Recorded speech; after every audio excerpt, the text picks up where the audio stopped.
Dystopian, authoritarian, totalitarian, no matter which way you cut it, there is a digital ocean of science fiction films on offer devoted to the threat of a tyrannical state. No matter how much you may hope for a happy ending, and sometimes they do happen, that depressingly isn't always the case. I'm Ewan, you're watching What Culture, and here are 10 dystopian sci-fi films where the state wins. Number 10. Cube 2, Hypercube.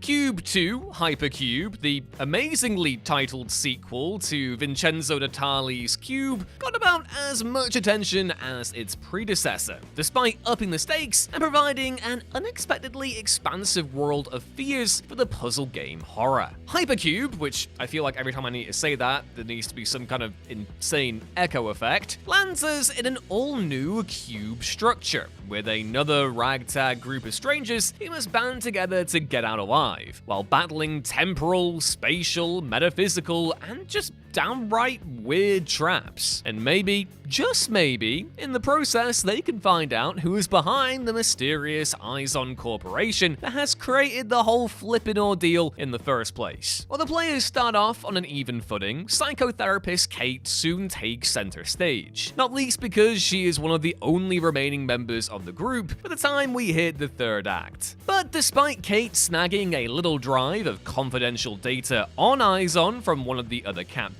and making it to the exit in one piece, things don't quite go down as planned. The sole survivor of the Hypercube, Kate wakes up in the hands of unnamed operatives, and is shot in the head as the other shoe finally drops. Izon is a proxy for the US government used to disguise its nefarious experiments involving its own citizens. They terminate Phase 2 and abandon the facility, moving on to God only knows what next.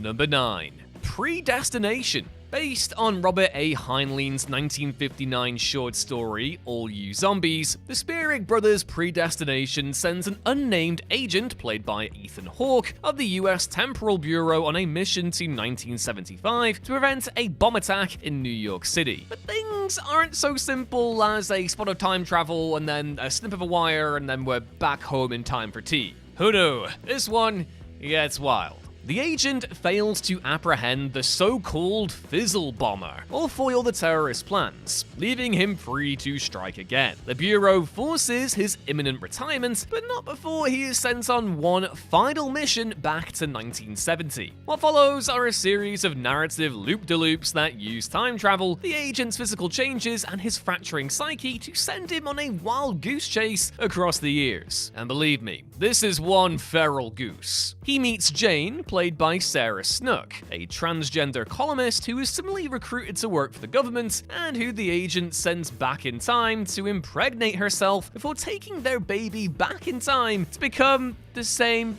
person?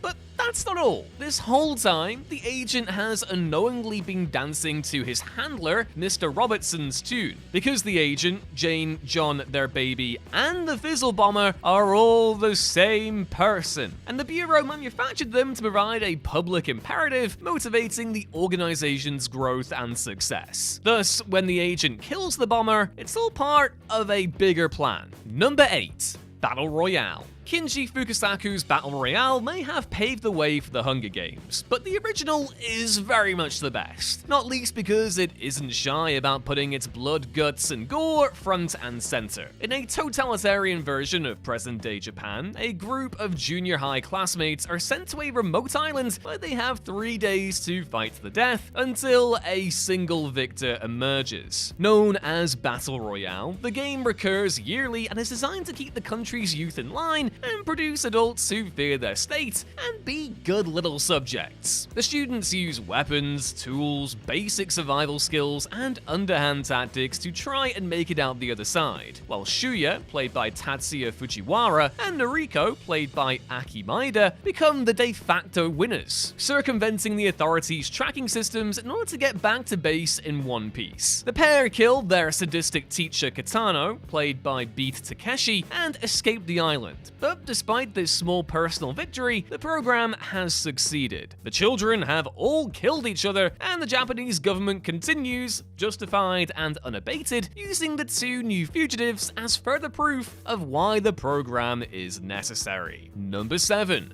Don't look up.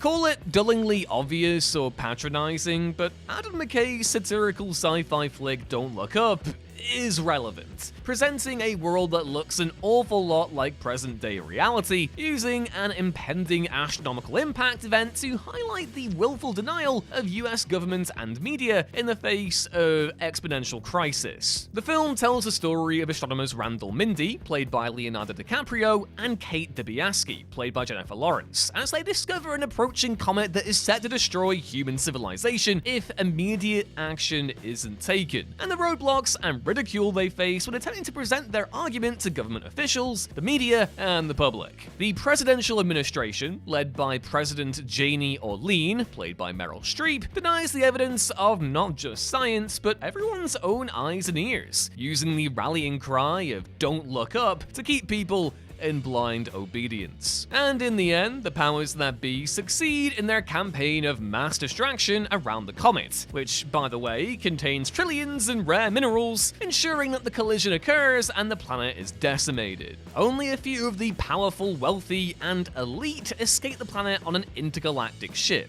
including the POTUS. Uplifting.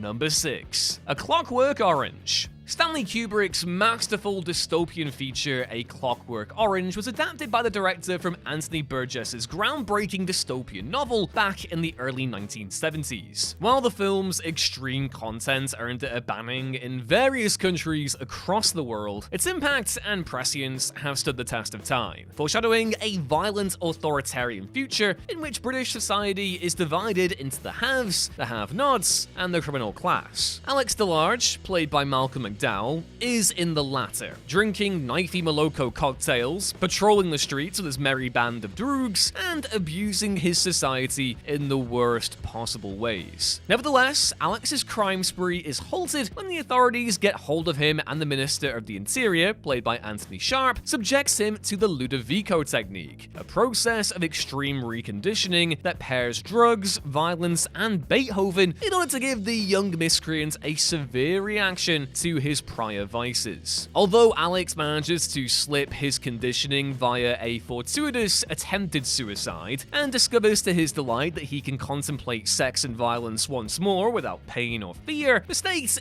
isn't quite finished with him. At the film's conclusion, he is set to enter the employ of the government, his violence used against the public to support the minister's election campaign and extended authority, not to rebel against it. Number 5. Never Let Me Go. Remembered more as something of a weepy drama than a full-on dystopian fiction, Mark Romanek's adaptation of Kazuo Ishiguro's Never Let Me Go is nonetheless as speculatively punishing as they come when you boil it down to basics. Set in England's southeast and featuring an alternative history in which breakthroughs in genetic research have extended the lifespan of the average human far beyond 100 years, the film centers on Kathy, played by Carey Mulligan, Ruth, played by Keira Knightley, and Tommy, played by Andrew Garfield, a trio of childhood friends in love who share a mysterious past at Hailsham boarding school. As it turns out, the three of them are clones of other people, bred solely for the purpose of providing their all-natural human counterparts with living, breathing banks of spare organs. While the state doesn't play an immediately oppressive role in Never Let Me Go, everything these creative, loving, and undeniably sentient clones go through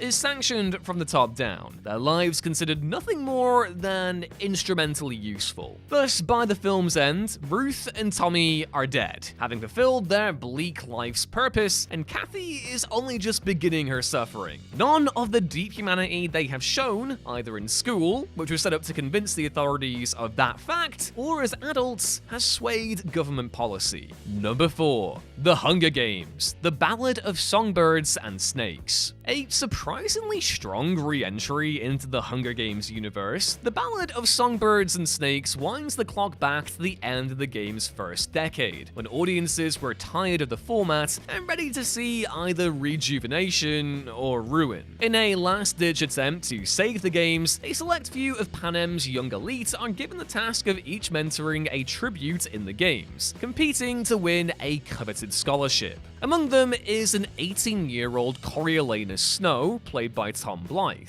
his family brought to ruin by his once powerful father's untimely death. Despite purporting to do anything within his power to win, even at the expense of his charge, Coriolanus unwittingly falls for his District 12 tribute, Lucy Gray-Baird, played by Rachel Zegler, and his interventions to ensure her survival get him kicked out of Panem's affluent capital to live as a peacekeeper in the district. The film could conceivably have ended on Coriolanus and Lucy Gray reuniting and spending their days loving each other in secret. Except, happy endings don't happen in this world. Coriolanus becomes the villain, rejecting nature and love and the possibility of ending the Hunger Games, and accepts his inheritance as the heir to the game's bloody legacy, paving the way for him to become a tool of the state and ultimately its face. The big brother of Panem. Number 3.